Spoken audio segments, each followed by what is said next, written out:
ત્યારે હવે આપને વોલ ગ્રાફિક્સના માધ્યમથી એ બતાવવાની કોશિશ કરીએ કે આખરે આ વાવાઝોડું જે છે તેની શરૂઆત ક્યાંથી થઈ અને તે કઈ રીતે ધીમે ધીમે આગળ વધી રહ્યું છે।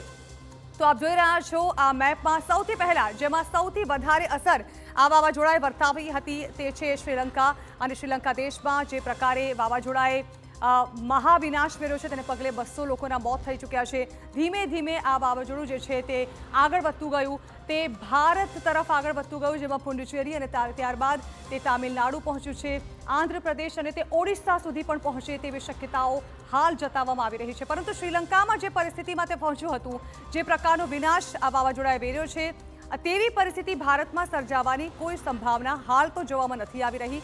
પરંતુ ચોક્કસથી જે જિલ્લાઓમાં તે પહોંચી ગયું છે, જે વિસ્તારોમાં તે જઈ રહ્યું છે, ત્યાં ભારેથી અતિ ભારે વરસાદની સંભાવના ચોક્કસથી વ્યક્ત કરવામાં આવી રહી છે।